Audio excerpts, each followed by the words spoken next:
Mas Yang. Semua ya Bapak Ibu ya, Pak Arif, Bu Alhamdulillah. Pak Asip, Pak Aibda, Bu Okta, Bu Hesti, Bu Mira. Saya sebelumnya mohon maaf lahir batin minal aidin wal faizin. Kalau saya ada salah mohon dimaafkan. Sami-sami Kemarin Pak. kita nggak kuliah ya? Ya Pak Ali kelewatan kemarin itu. Saya ke Slemor Seninnya libur itu Pak. Terus mau cari pengganti itu adalah kok. Iya, Senin kan tanggal merah, Mak. Tanggal merah, nggih. Yang S2 kemarin diganti hari Selasa. Saya lupa yang S3 kalau nggak ada info. Iya. Kelewat Pak, ngapunten Pak. Ya, tapi tetap saya anggap masuk karena kan Bapak Ibu menyusun itu ya tugas akhir ya. Nggih. Ya, berarti hari ini atau minggu ini adalah pertemuan terakhir. Ini pertemuan ke-16. Untuk itu mohon dipresentasikan progres hasil kerja kerasnya. Dan saya pantau dari sini itu sampai tidak kunjung ke tetangga itu gara-gara mengerjakan tugas ini. Ya nggak apa-apa, ini kan juga tugas mulia. Ya oke, yang penting jangan lupa kunjung ke mertua ya, dan ibu, bapak ibu masing-masing. Ya baik, silakan Pak Arif. Baik, terima kasih Pak Ali. Sebelumnya Assalamualaikum warahmatullahi wabarakatuh. Waalaikumsalam warahmatullahi wabarakatuh.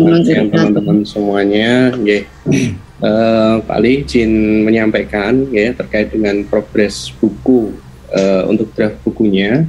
Kemarin sebenarnya sudah kita plotting Pak Ali terkait dengan tugas-tugasnya, namun sampai saat ini draft untuk buku tersebut masih di tangan teman-teman semuanya begitu. Jadi nanti apabila Pak Ali mungkin menghendaki untuk melihat progresnya, nanti progres dari masing-masing mahasiswa nanti akan ditampilkan satu persatu seperti itu. Nah, saya akan menampilkan draft gambaran anunya mohon ya Pak Ali secara utuhnya dulu gitu. Jadi nanti biar Pak Ali bisa memberikan masukan. Nah, nanti setelah saya tampilkan draft utuhnya, baru nanti teman-teman bisa mempresentasikan di masing-masing babnya begitu. Nah nanti biar bisa dikomentari baik secara kontennya begitu ataupun secara kedalaman materinya begitu. Nah, oke, silakan. Saya share screen.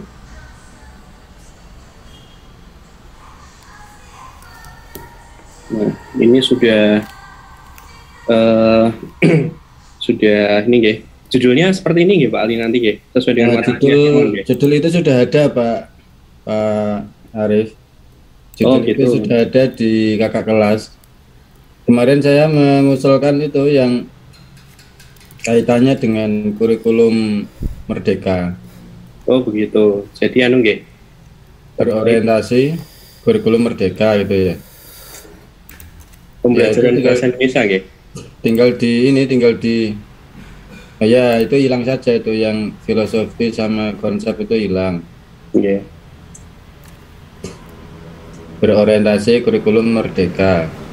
Berorientasi kurikulum Merdeka ya. Ini Pak Ali. Ya kalau saya usul begitu. Silakan yang lain mengomentari. Oke. Merdeka belajar. Biar Merdeka belajar. Ya. Ini ya Pak ya Mas ya. Nama kurikulumnya apa? Kurikulumnya Merdeka Belajar itu bukan nama kurikulum. Kurikulum Merdeka, nggih. Kurikulum Merdeka ya. Prototipe, nggih. Kurikulum ini kalau depannya diberi pembelajaran bahasa dan sastra itu gimana Pak? Nanti terlalu spesifik nanti. Kan ada pembelajarannya di dalamnya nanti. Iya. Ada pendidikannya juga tuh. Ada pendidikannya juga. Saya kira cukup ya itu ya. Iya. Gini ya teman-teman ya. Nah kalau seperti itu artinya nanti bahan kajian untuk Bu Okta nggih, Yang pertama ini jadinya nanti menyesuaikan ya Bu Okta nggih.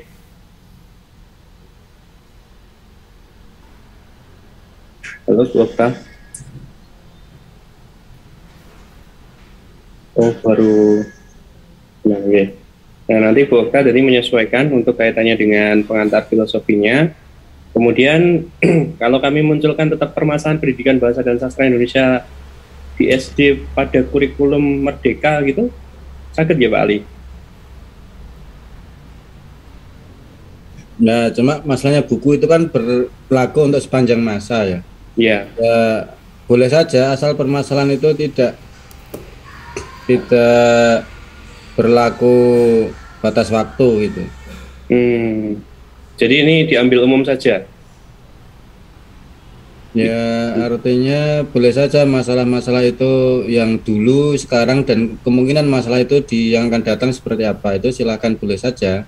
Menyasar masalah di masa lalu gimana, permasalahan di era digital atau di era pandemi ini seperti apa, terus di era yang akan datang seperti apa. Okay. Karena buku kan beda dengan jurnal ya. Nah kalau jurnal kan permasalahan sekarang yang diangkat. Recording in progress. Nah, harus up to date. Tapi kalau untuk buku itu kan long lasting ya. Long lasting itu artinya buku itu dibaca oleh generasi angkatan berapapun ya diterima gitu atau diterima. Jadi nggak ada istilah bukunya usang, atau kalau tahunnya usang ya, tapi kalau tulisan di dalamnya kan tidak boleh usang. Dengan beda dengan jurnal. Kalau jurnal itu sudah lewat 2-3 tahun gitu sudah tidak up to date gitu.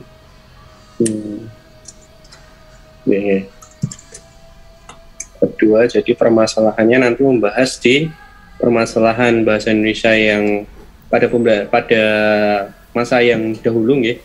Kemudian sebelum pandemi atau sebelum atau masa-masa konvensional gitu ya, terus kemudian masa digital dan masa pandemi, kemudian masa di era yang akan datang. Ya nanti kan arahnya ke bagaimana profil bahasa dan sastra Indonesia yang ideal di masa abad yang akan datang gitu, itu arahnya ke sana tuh. Jadi ada prediksinya begitu nggih. Nanti kedepannya akan tantangannya akan seperti apa? Gitu. Ke depan kan tantangannya selain era digital juga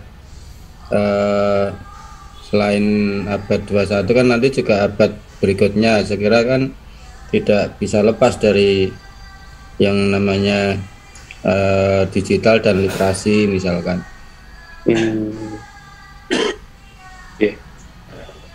Ya Pak Ali. Nanti coba saya kembangkan gitu, karena ini kebetulan bagian saya. Kemudian di bab 3 itu analisis permasalahan, analisis kritis permasalahan dan current issue ya, terkait dengan pembelajaran bahasa dan sastra anak di jurnal-jurnal internasional.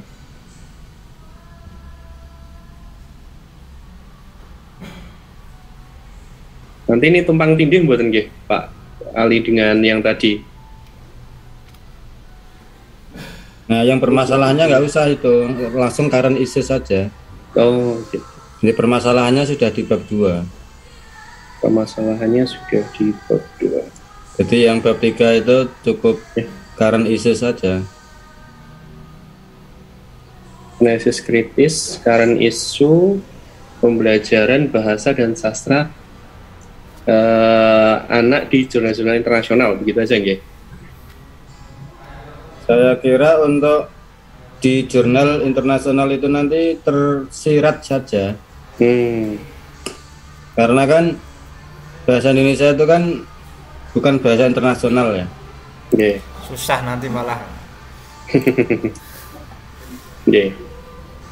Analisis kritis, current issue, pembelajaran bahasa dan sastra anak. Ini ya Pak. Iya. Kritis. Oke, siap. Ini bagiannya bab 3 sinten nggih kemarin nggih? Saya lupa. Nesi. Mbak Nesi ya. Oke. Mbak Nesi nanti menyesuaikan nggih itunya nggih kontennya. Siap, Pak. Baik.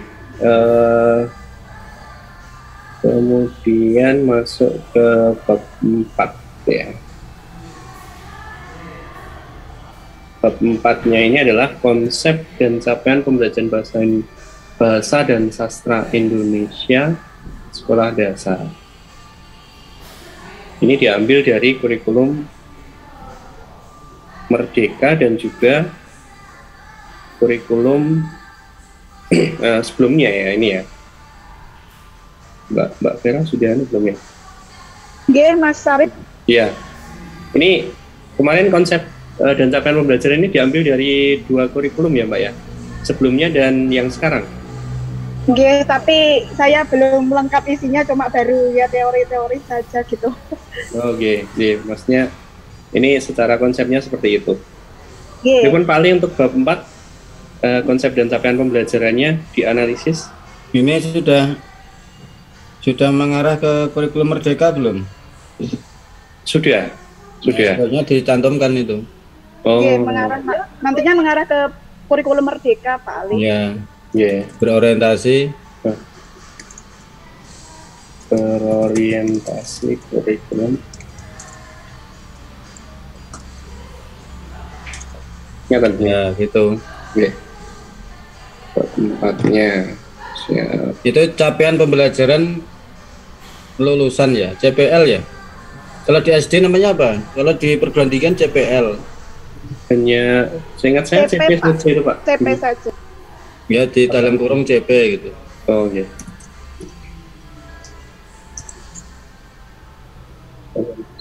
Sekolah dasar berorientasi kurikulum Merdeka. Oke, ini yang Mbak Vera ya nanti ya kontennya nggih. Nggih, terima kasih Mas Arif. Nggih. Kemudian, ini bab 5 Mbak Hesti. Iya, Mas. Sama ya, Mbak ya? Iya. Makanya tadi saya tapi kalau punya Mbak Vera itu berhenti di Yang bab 5, yang bab 5 implementasi CPL di sekolah, di SD. Berarti sampai kurikulum prototipe ya? Iya. Soalnya ini kemarin saya menyusunnya yang masih berjalan itu CPL yang prototipe. Jadi saya nggak menyentuh yang K13 sama kurikulum Merdeka karena kemarin kan pernah saya tanyakan. Bentar Bu Esti. Ya, perlu ada yang kita luruskan ini. Istilahnya itu kurikulum Merdeka atau kurikulum prototipe? Setahu saya kurikulum Merdeka itu bukan kurikulum, hanya implementasi saja, Pak. Jadi kalau yang malah prototipe. Kalau ya ikutnya Merdeka sih. Gimana yang benar Merdeka Iya. kan? Kalau yang saya dengar itu kan saya juga belum baca detail ya. Kalau kurikulumnya itu kurikulum Merdeka namanya loh ya.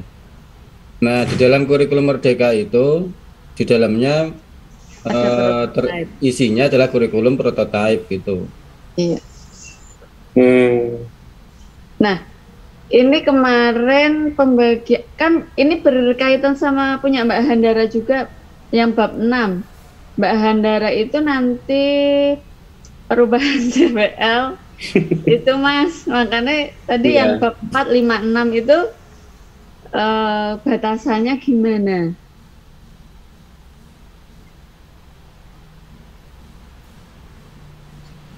Kalau tadi saya kira sudah urut itu, yang 5 itu implementasi. Nanti implementasi kan, atau gini, yang 5 itu perangkat pembelajarannya, nanti yang 6 itu yang implementasi. Perangkat itu kayaknya sebentar Pak. Perangkat itu di saya Mas. Iya, perangkat di 7 ya. Oke, sudah sendiri Pak Ali. Ini kurikulumnya prototipe. Kalau gitu ya 5-nya itu ya 5, 6 itu yang yang masih belum ada batasan. Yang yang 4 tadi apa berarti? Yang 4 itu konsep dan capaian pembelajaran. Kalau konsep ya. Kalau CPL-nya hilang piye yang 4 itu? Jadi konsep bahasa dan jadi lebih umum ya Pak ya nanti ya. Nah yang 5 itu yang CP. 5 yang CP.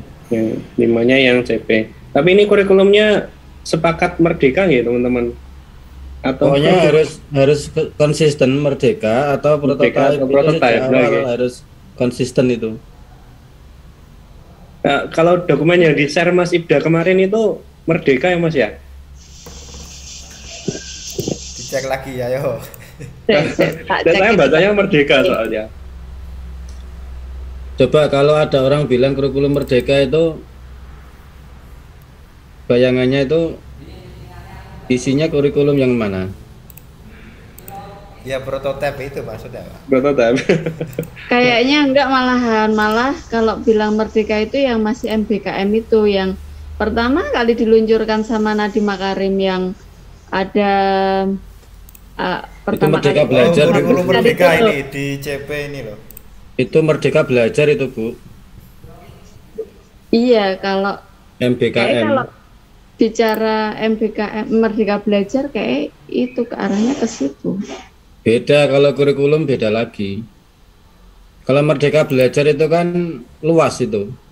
Ya gurunya, ya kurikulumnya, evaluasinya. Karena di merdeka belajar itu kan termasuk zonasi, penerimaan siswa berbasis zonasi. Kemudian penyederhanaan RPP. Yang ketiga itu kan dihilangkannya UN, itu kan merdeka belajar. Okay. Kalau kurikulum merdeka itu bagian kecil dari merdeka belajar. Kalau yang saya pahami itu kurikulum merdeka namanya. Oke. Ini dokumen yang terbaru 2022 itu namanya kurikulum merdeka, ya di dalamnya kurikulum prototipe itu gitu loh. Isinya ya Pak? Iya, isinya itu kurikulum prototipe. Kalau nama makhluknya itu kurikulum merdeka. Iya, yang ya itu SK-nya gitu kok, bener itu. Okay. Ini SK-nya bunyinya 2022 kurikulum merdeka. Oke. Jadi sepakat mohon ya, kita ambil istilah kurikulum merdeka gitu aja. Iya, di dalamnya isinya tentang kurikulum prototipe. Kurikulum prototipe. Oke, siap. Jadi ini jadi benar ya, ini konsep bahasa dan sastra Indonesia SD berorientasi. Ini kalau Padamon gimana Pak Ali? Ya boleh. Oke. Pada kurikulum merdeka. Ya. Nah yang 5 CPL itu. Namanya CPL ya. Kata implementasinya hilang. Implementasinya di bab 6. Oh iya. Di capaian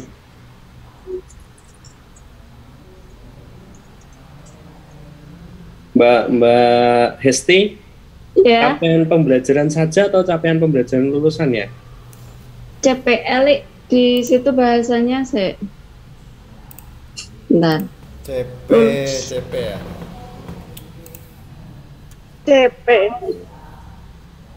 CP, kalau CPL itu perguruan tinggi, CPL. Yang tadi di dokumen yang tadi ditunjuk tadi loh. Iya, capaian pembelajaran aja itu Mbak. Nih. Ya benar CP berarti. Ya, CP ya. CP. Capaian pembelajaran pada. Ya CP benar.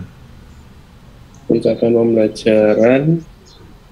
Nah, atau yang 6 implementasi. Sastra Indonesia SD. Ini pakai pada kurikulum gitu nggak Pak? Ya boleh. Oke.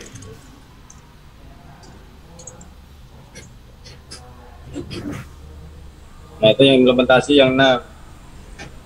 Yang 6 implementasi CP berarti CP. L-nya hilang.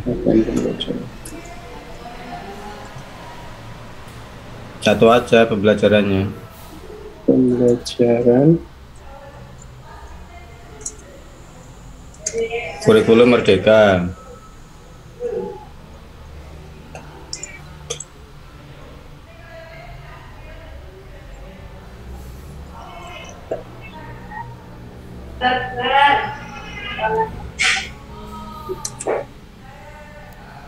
Oke, lanjut ke bab 7-nya. Model-model pembelajaran bahasa dan sastra di sekolah dasar.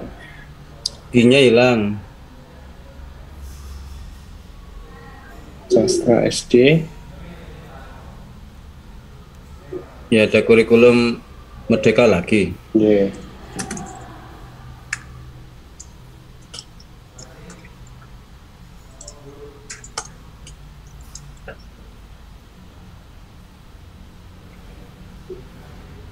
Delapan, perangkat pembelajaran inovatif Untuknya hilang itu. Untuknya hilang. inovatif kurikulum Merdeka. Mas Asep mungkin ada diskusi yang ini? Itu perangkat pembelajaran bahasa dan sastra SD ya tetap ya. Bahasa dan sastra. Oh, inovatifnya ditaruh di belakang pembelajaran.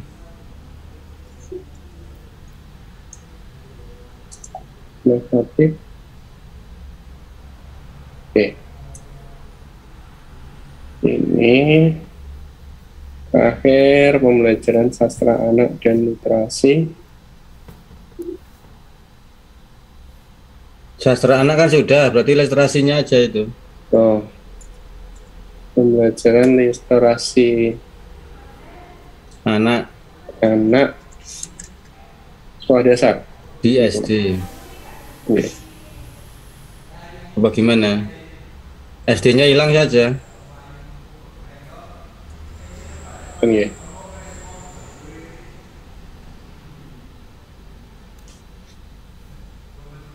Terus? Sampun Pak, sampai karena ada 9 mahasiswa nggih. Oh ya. Nggih.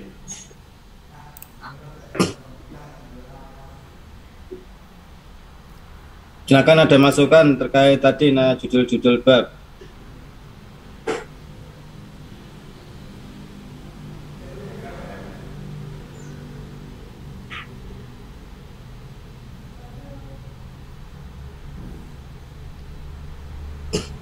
Silakan ada yang mau. Mohon maaf Pak, mau bertanya Pak. Tadi kan kalau punya tadi bab berapa tadi? Bab 4, 5, 6 kan terkait dengan CPL. Nah, saya kan masuk implementasi. Nah, bedanya saya dengan Bu Esti apa ya Pak? Saya masih agak bingung. Bab berapa? Bab 4 dan 6 Pak. 5 dan 6. Iya 5 dan Itu 6. kalau yang 5 itu CPL CP-nya saja. Nah, kalau yang 6 itu bagaimana penerapan CP itu di sekolah. Oh, bagaimana penerapan CP di sekolah? Jadi nomor 6 itu lebih ke empirisnya. Nah, kalau yang nomor 5 itu kan kontennya ya. Oke. Makanya nomor 5 dan 6 ini harus selalu diskusi itu. Ya semuanya selalu diskusi.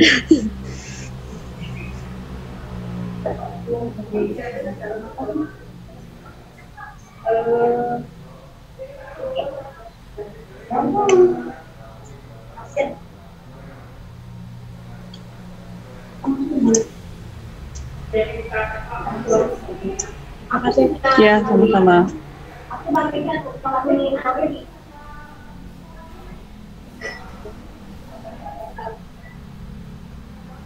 Masih ada mungkin teman-teman yang lain yang masih bingung mungkin?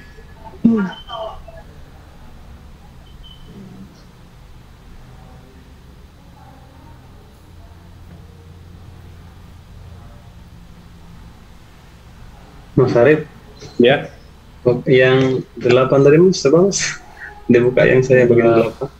PAN itu perangkat pembelajaran Perangkat pembelajaran. Nah, Iya. di khusus perangkat pembelajaran ini kan perangkat pembelajaran tuh saya ingatku sih banyak Mas. Kalau aku kemarin kan sempat ngumpulin, udah lihat bahan-bahan gitu kan, tak sampai tak kumpulin.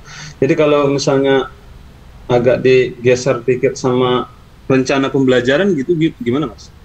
Soalnya kalau Mas mau membandingkan misalnya aku tuh juga membayangkan kemarin sampai apa ya, bentuk dari setiap kurikulum, jadi perkembangan setiap perubahan kurikulum itu ditampilkan. Terus juga kita lihat rencana pembelajaran dari negara-negara lain gitu. Kemarin sudah ada beberapa plat-platnya, kubandingkan ada beberapa apa ya, pokok-pokoknya. Jadi pada akhirnya nanti di penghujung babnya itu gimana sih rencana pembelajaran itu yang komponen apa yang ideal gitu, yang harus wajib ada semuanya.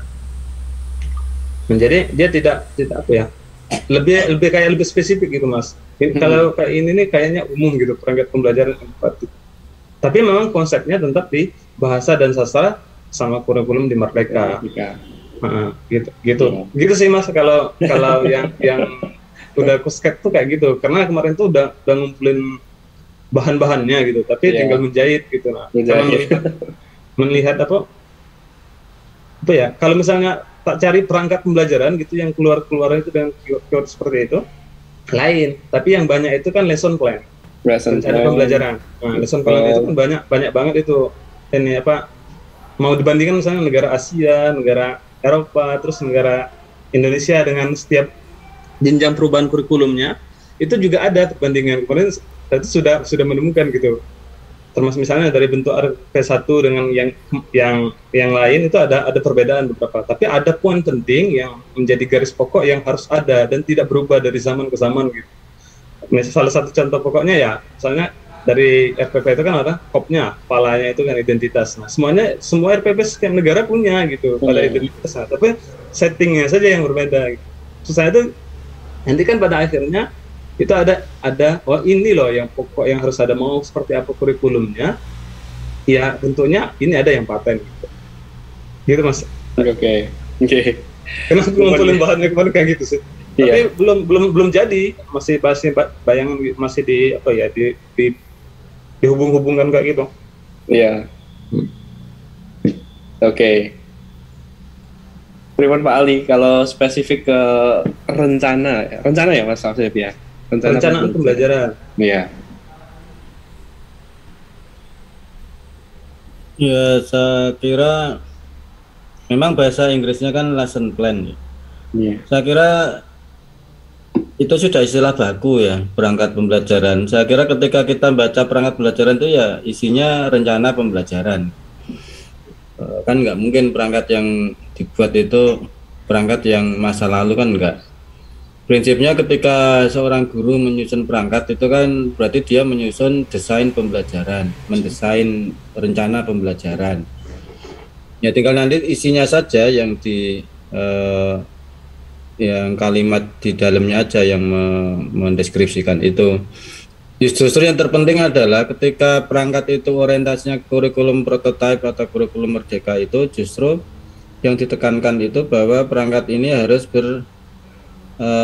berbasis ini PJBL dan PBL itu yang harus dikuatkan di situ, karena memang di kurikulum prototipe ini lebih menguatkan bagaimana menstimulus anak untuk membuat proyek, bagaimana menstimulus anak untuk memecahkan masalah, kan itu prinsip dasarnya, dan itu yang memang harus kuat di bab 4 bab 8 itu.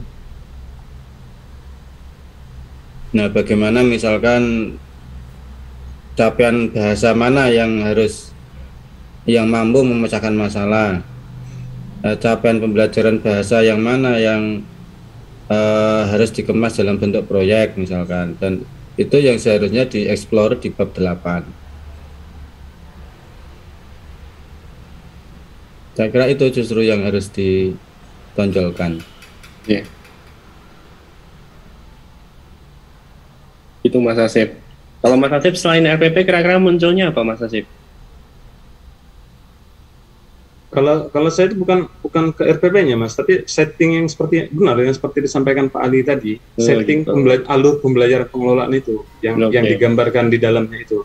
Nanti kan perangkat itu kan luas ya kopnya ya, kan hanya RPP. Iya. Tapi bagaimana mengemas bentuk materi itu menjadi ada ya, misalnya kalau tadi karena kita ini kurikulum merdeka, jadi PBL dan PJBL itu nampak banget gitu. Ya, itu yang penting itu. Iya. Gitu Mas Arif. Kemudian Soalnya dipahami untuk- sih. Ya. Untuk yang bab implementasi tadi itu tadi bab berapa ya?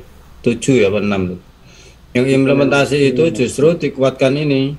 Sementara selama ini kita kan mengkritisi bahwa pembelajaran bahasa kan lebih kepada pengetahuan. Nah, bagaimana tuh profil atau seharusnya yang ideal pembelajaran bahasa itu yang aktif komunikatif itu yang seperti apa? Nah, di sana kan harus ada praktek ya. Nah, praktek yang bisa dikreasikan, didesain oleh guru itu yang praktek yang seperti apa. Nah, itu yang harus dieksplor di bab 6 itu, sehingga yang kita harapkan bahwa pembelajaran bahasa di SD itu aktif, komunikatif dan bermakna itu benar-benar terwujud gitu. Sehingga anak tidak takut lagi untuk berbicara, anak tidak takut lagi untuk berpendapat, anak tidak takut lagi untuk berinteraksi, berkomunikasi, bahkan anak terbiasa untuk berpikir kritis. Bahkan kalau di luar negeri itu anak selalu dilatih, dibiasakan untuk berdebat gitu. Nah, itu kan justru CP bahasa yang selama ini terpinggirkan gitu, karena kan selama ini guru-guru fokus menghadapi UN gitu. Nah, sementara di kurikulum Merdeka kan UN sudah tidak ada. Maka itu kesempatan kita untuk menggali itu di bab 6 itu. Nah, itu maksud saya, sehingga intinya adalah aktif komunikatif atau teori dasarnya kan communicative competence itu. Kalau yang literasi ya functional literacy. Untuk yang sastra ya sastra, apresiasi sastra yang lebih banyak justru. Apresiasi sastra. Saya kira itu yang bab 6 itu yang harus dieksplor lebih mendalam. Memang saya sangat berharap ya, bukan ya tadi ada PJ bab siapa, PJ bab berapa, tapi saya kira bukan terus bab itu ditanggung jawab satu orang itu, tidak. Nah, menurut saya justru PJ itu hanya untuk mengkoordinir. Misalkan Bu SD tadi PJ di bab berapa? 7. 5 Pak. 5 ya. Bukan berarti bab 5 itu hanya Bu SD yang nyusun itu loh. Nanti kalau yang terjadi seperti itu nanti jadinya parsial. Nanti aliran Bu SD hanya di bab 5, pemikirannya Pak Asif nggak ada di bab 5, kan aneh nanti jadinya. Nah, maksud saya Bu SD itu hanya PJ di bab 5, untuk penyusunannya ya tetap ada diskusi bersama. Yang bolehlah yang meredaksi, yang mengetik itu Bu SD, tapi ide-ide itu tetap sumbangsih dari semua pihak gitu. Nah, sebagaimana nanti juga di bab 1, 2, 3, 4, 6, 7, 8, 9. Makanya di semester ini target kita adalah sementara kita edisi pertama lah kita targetkan untuk cetak gitu ya, terbit. Nanti pada tahun berikutnya bisa kita tinjau ulang. Nanti kan bisa kita terbitkan edisi kedua. Karena adanya penyempurnaan. Itu hal biasa dalam hal menulis buku itu. Karena kan ini kita juga perlu uji publik tuh. Kira-kira 1 tahun gimana publik menilai. Nah, nanti itu hal yang sangat akademik, nanti kita sempurnakan, kemudian kita terbitkan di edisi kedua, entah 1 tahun ke depan atau 2 tahun ke depan. Namanya penulis kan tidak ada hubungannya dengan mahasiswa. Jadi menulis itu ya penulis gitu, sehingga bukan berarti kalau mata kuliahnya selesai, bukan berarti kalau sudah lulus terus itu bukan buku saya, kan tidak. Jadi selama kita masih hidup ya itu buku kita gitu. Nah, kita bertanggung jawab sampai kapanpun, sehingga nggak masalah. Jadi target saja di tahun ini atau bulan apa tahun ini target publish dengan versi edisi pertama. Tapi yang jelas jangan sampai satu bab itu hanya murni ide, gagasan dan tulisan satu orang. Itu yang tidak kita inginkan.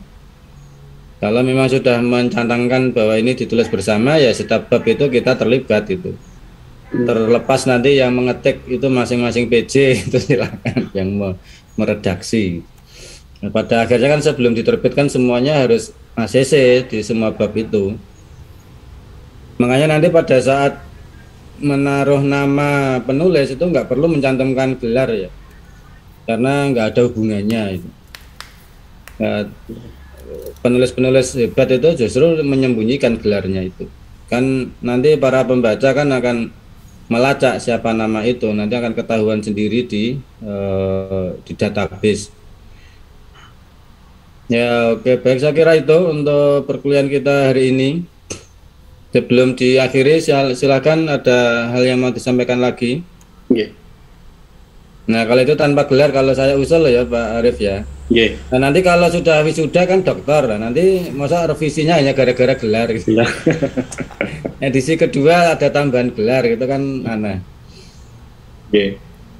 Oke. Nanti untuk penerbitannya pripun Pak Ali? Ini nanti saya yang menghandle nanti. Naskah sudah lengkap, sudah di ACC semua. Nanti yang memproses saya ke UNJ Press. Nah, tinggal nanti kan hitungan biayanya, nanti dihitung jumlah halaman sama jumlah eksemplar yang kita akan cetak. Yeah.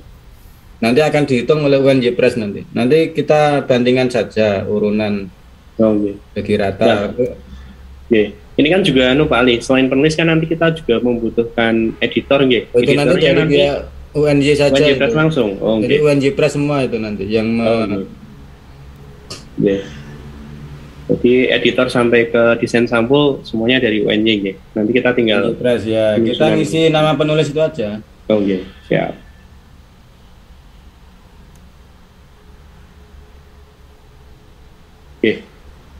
Baik itu teman-teman, mungkin ada pertanyaan dulu dari teman-teman yang lain, silahkan. Yang punya saya tadi Mas. Oh iya. Mas Ibda, berapa Mas? 9 ya terakhir. 9 ya, terakhir ya. Kayaknya ini kan apa ya, Monijin kan menyempal sendiri gitu loh maksudnya. Kalau fokus kita kan selama ini di bahasa dan sastra Indonesia, dengan di literasi, ini apakah langsung ke pembelajaran atau bab sebelumnya saya kelewatan tadi, ada enggak konsep ataupun CP yang itu secara eksplisit membedah materi literasi apa saja sehingga nanti saya punya gambaran. Di bab sebelumnya ada enggak Mas, apa konsep materi atau apa ya istilahnya tentang literasi? Kalau pembahasan tentang materinya ya. Kalau materi mungkin terwadainya di CP ini tadi Mas ya. Di CP ya?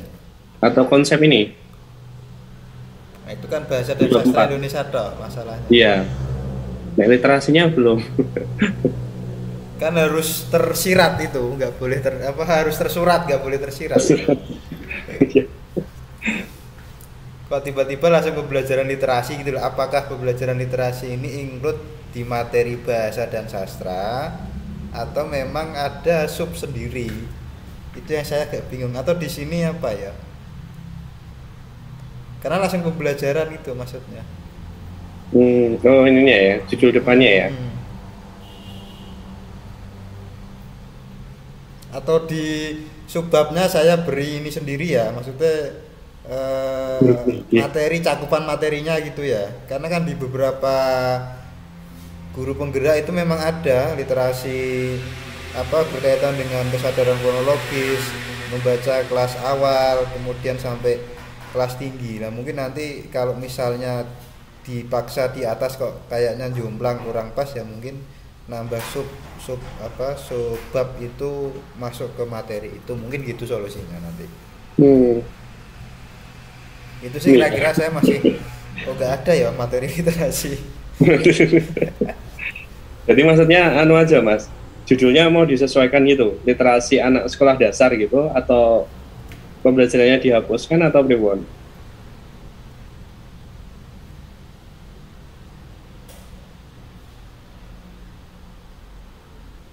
Ya masuk pembelajaran enggak apa-apa. Nanti kan masuk pembelajaran enggak, karena kalau ini ada konsep lagi terkesan malah terpisah dari bahasa dan sastra itu sendiri sih. Yang sebelumnya ya. Dari bab-bab sebelumnya ya. Yeah. Mungkin solusinya itu nanti. Iya. Wah.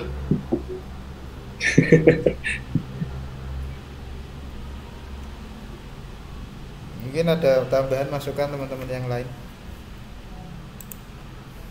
Mas Arif, Mas Arif. Tadi kok saya lihat yang di bab atas tadi bab 1 filosofis kan ya. Terus dengan bab 4 itu loh. Nah, pengantar filosofi ini berarti benar, ini belum berubah, Mbak. Nah, makanya saya. Iya. Ini Tadi nanti kembalinya ke Bahasa dan Sastra SD berorientasi kurikulum merdeka ya. Jadinya nanti ini enaknya apa ya? Oh, ini tadi malah kelewat malahan. Jadi pengantar kan yang di bab 4 itu kayaknya sudah konsep ya, tadi saya bacanya ya, konsep gitu kan. Terus merdeka belajarnya ya. Mbak, ini kelewat ini tadi.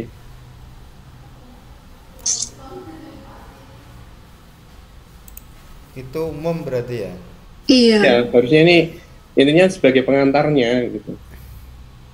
Tidak apa-apa, itu babonnya itu memang harus konseptual itu, filosofis dan teoretis. Terus konsepnya itu kan berarti dipisah ya, karena kan di bab 4 ada nanti yang di itu loh Mas, bab 4 tadi kok saya baca ada konsep. Bab 4 punyanya. Ya. Tapi ini spesifik di kurikulum. Umum mungkin. Yang ini kan langsung ke KM, kurikulum merdekanya. Oke, berarti saya umum ke pembelajaran bahasa Indonesianya saja ya, nggak yang dikaitkan dengan merdeka belajar gitu ya. Iya. Bab 4 siapa ya tadi? Saya Mbak Vera. Oke, Mbak Vera. Nanti kita diskusi, Mbak. Oke, siap. Ini luas soalnya juga nanti. Kan ya. Ya. Berarti tapi masih tetap ya, walaupun judulnya kan ganti ini, tadi. Makanya kira Mas Ibda gimana menurut Anda? Nah ini misalkan judulnya seperti ini, konsep dan filosofi kayaknya masih masuk ya? Mungkin lebih ke konsep filosofi bahasa, ya tadi konsep filosofi bahasa gitu kan, bahasa dan sastra Indonesia SD. Tapi nanti yang merdeka belajarnya bagiannya bagian keempat gitu ya. Saya kan sudah sekalian itu pembelajarannya bahasa dan sastra. Jadi bab 1 itu babonannya lah istilahnya. Babonannya yang harus secara umumnya. Peningnya jadi mencakup semuanya, Mbak. Memayungi nanti. Jadi peneduh nanti. Oke. Ya ini mungkin sebelum diakhiri perlu 1-2 kali nanti kalau sudah jadi agar semuanya bisa memberikan masukan gitu ya. Dengan satu pemikiran akan beda ketika ada istilahnya proofreading atau proof yang lain ya. Review lah minimal gitu dari semua subbab itu. Ya. Nah ini mungkin yang perlu kita tanyakan ke Pak Ali juga nih nanti. Untuk proses anunya Pak Ali, reviewnya nanti pripun Pak Ali? Kita kirimkan draft yang sudah jadi begitu, nanti kita sampaikan Pak Ali untuk dapat feedback atau bagaimana Pak Ali? Ya reviewnya antar kita saja. Review itu diperlukan kalau penulis tunggal biasanya. Oh gitu. Nggih. Jadi nanti kita barengan begitu nggih? Iya, saling cross-check. Oh nggih. Nanti pihak UNJ itu membuatkan desain cover sama layout ya. Oke. Jadi nanti Mas Ibda kita sisihkan waktu nggih. 1 hari gitu untuk bisa Zoom bareng untuk saling meng-cross-check kaitannya dengan apa yang sudah dituliskan begitu. Karena bisa jadi juga nanti ketika di tengah-tengah sudah menemukan materi, nah itu kadang kita arahnya nanti sama ini diternitin dulu. Oke. Nanti kalau udah final dicek bersama, kemudian di review bersama, kemudian dicek ternitin. Oke. Ya.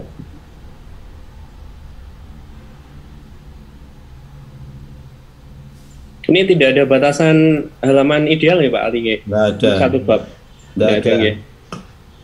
Kalau minimalnya Pak Ali? Ciptanya 2000 berapa itu? Ini rencana 2022 Pak. Tapi Unima ya? Oh ini nih, belum saya update. Unima Press ya? Ya ini kemarin saya menggunakan template-nya Unima Press karena memang kemarin teman-teman belum ada toh Pak. Nah ini kita sementara ini, tapi nanti waktu kita finalisasi kita sesuaikan semuanya. Oke. Oh iya. Jangan sampai lupa. Oke. UNJ Press nih Pak.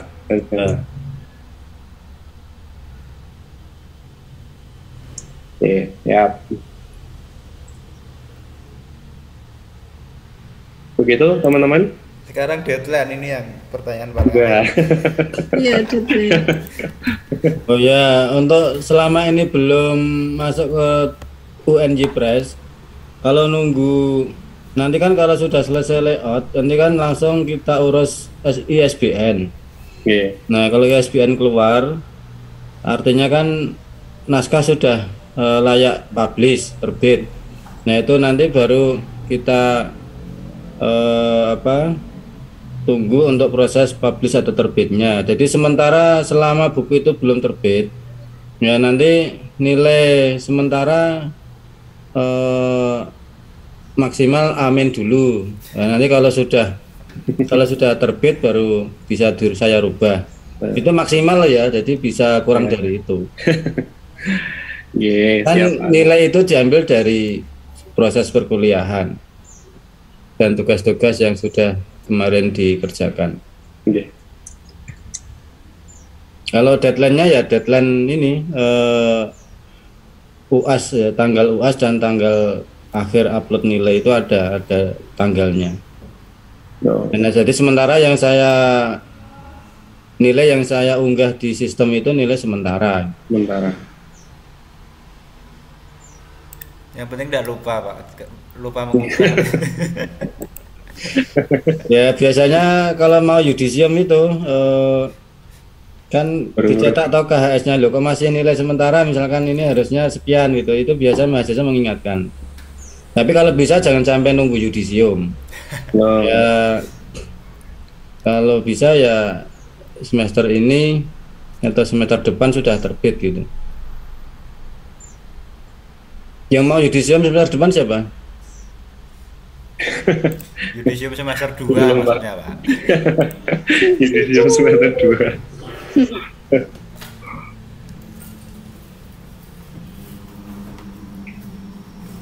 Jadi sementara deadline-nya tanggal itu minggu upload nilai itu deadline-nya. Mbak Okta ini yang hafal nih. Jadi setelah ini kan minggu ke-16, minggu depan kan minggu tenang. Nah, setelah minggu tenang 1 minggu itu ada UAS 2 minggu. Nah, setelah UAS 2 minggu itu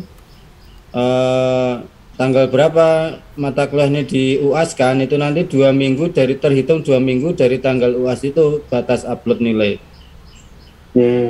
Nah, tergantung tanggal berapa UAS-nya. Kalau UAS-nya di hari pertama ya dihitung 2 minggu dari hari pertama itu.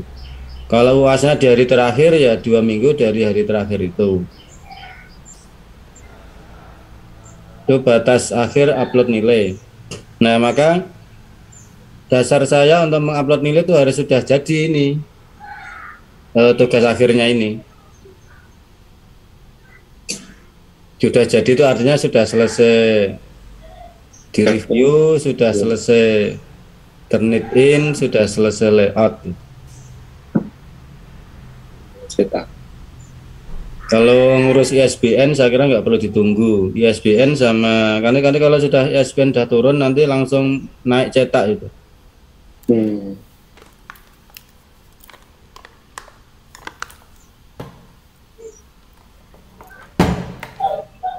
Oke. Bismillah ya teman-teman ya. Ya kemarin kan sudah tidak unjung ke tetangga-tetangga lembur-lembur ini. Nah itu kalau itu masih butuh waktu ekstra ya silahkan diatur supaya targetnya bisa selesai semua. Karena kan tentunya tugas akhir tidak hanya mata kuliah ini toh. Tapi prinsipnya saya akan memberikan yang terbaik karena memang kerja kerasnya teman-teman juga tidak ringan. Oke, saya kira cukup. Bisa diakhiri. Yeah. Baik teman-teman, seperti itu nggih. Tadi sudah menjadi kesempatan kita. Nanti kalau teman-teman masih ada pertanyaan bisa disampaikan via grup. Nanti untuk bisa saya komunikasikan dengan Pak Ali ya. Dan saya rasa untuk hari ini saya cukupkan terlebih dahulu. Dan waktu saya kembalikan ke Pak Ali. Yeah. Ya, baik, terima kasih Pak Arif. Karena ini pertemuan terakhir, sekali lagi saya mengucapkan selamat ya. Akhirnya teman-teman Bapak Ibu sampai juga di penghujung dengan tentunya dengan berdarah-darah ya. Sebetulnya saya memang agak berat mengambil mata kuliah ini karena sekali ya itu tadi karena memang ruang lingkup mata kuliahnya dan tagihan CP-nya yang memang berat. Belum harusnya ini tuh 3 SKS harusnya. Ini kan hanya 2 SKS. Dulunya 3 SKS, tapi karena ada perampingan struktur kurikulum sehingga hanya 2 SKS.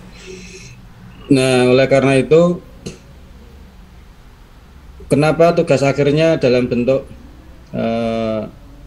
buku? Karena tinggalan akademik seorang calon dokter, apalagi nanti sudah dokter itu kan ya karya indahnya itu kan karya tulisan ya, selain jurnal ya buku.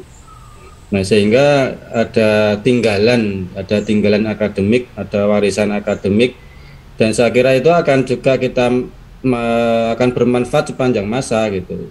Apalagi nanti Bapak Ibu sudah akan menjadi dosen yang lebih profesional. Karena memang tuntutan ke depan itu ya harus nulis.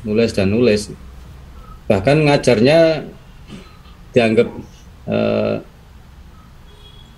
kurang begitu esensial gitu. Yang dianggap esensial itu justru publikasi. Nah, tapi bukan begitu cara menerjemahkan. Artinya dosen bisa publikasi kalau dia mengajarnya hebat. Dosen bisa publikasi berkarya kalau penelitiannya hebat. Nah, sehingga semuanya itu dari hulu sampai hilir itu ya memang arahnya produktif. Nah, oleh karena itu mata kuliah ini tidak hanya konsep teori dan filosofi saja, tapi bisa menghasilkan sebuah karya dalam bentuk buku. Ini kan luar biasa. Dan selain bermanfaat untuk perkuliahan, juga bermanfaat untuk KUM PAK nanti kalau sudah bebas tugas belajar. Oke, saya kira itu. Sekali lagi nanti tahapnya adalah menyelesaikan draft ini, kemudian nanti tahap berikutnya direview bersama. Tidak harus dengan saya nanti mereview bersama. Kalau syukur-syukur kan sudah boleh tatap muka ya. Sekali-sekali lah nengok kampus gitu, mereview bersama gitu. Itu kemudian siapa tahu nastarnya masih kan bisa dibawa. Nah, setelah direview bersama nanti dilanjut di Turnitin. Nah, nanti kalau sudah baru masuk ke UNY Press untuk proses layouting dan urusan ISBN. Ya, saya kira itu Bapak Ibu, saya mohon maaf dan terima kasih. Selama 1 semester seharusnya tatap muka ya, masa 1 semester full nggak pernah tatap muka ya. Jadi ya semoga tidak mengurangi esensi dan substansi walaupun daring. Dan ya silakan bertatap muka tanpa saya di kampus selama aman. Saya kira aman karena beberapa event sudah tatap muka di kampus. Ya, yang penting yang merasa sakit harus pakai masker gitu, yang merasa kurang sehat harus pakai masker. Oke, saya kira itu cukup ya teman-teman ya. Sekali lagi semoga kita bisa berjumpa kembali dan semoga ikatan konsentrasi bahasa ini tidak hanya berhenti di semester ini, tapi justru akan lebih kuat dan kuat lagi di tahun-tahun bahkan setelah lulus. Ya, buatlah konsorsium apa gitu ya. Karena dengan konsorsium itu apalagi berbadan hukum nanti punya bargaining position di tingkat kementerian. Oke, saya kira itu syukur-syukur bisa meluas ke semua konsentrasi bahasa S3 se-Indonesia. Nanti ketuanya siapa gitu. Ya itu bagus itu, karena kalau tidak ada konsorsiumnya kita nggak didengar gitu. Ya oke, baik. Minimal kita melahirkan 1 jurnal gitu. Nah, kita program kerjanya menerbitkan satu jurnal, nanti ditambah lagi apa lagi. Oke, saya kira itu. Saya mohon maaf selama ini tidak bisa memberikan yang terbaik, tapi kita berusaha yang semaksimal yang kita bisa lakukan. Semoga bermanfaat dan berkah untuk kita semua. Amin. Akhiri dengan baca hamdalah bersama. Alhamdulillahirrahmanirrahim. Assalamualaikum warahmatullahi wabarakatuh. Waalaikumsalam. Terima kasih Pak Ali. Semoga disertasinya segera lari cepat ya. Amin. Satu angkatan masuk bareng, lulus bareng gitu. Amin ya rabbal alamin. Baik. Oke, sukses semuanya. Assalamualaikum. Waalaikumsalam.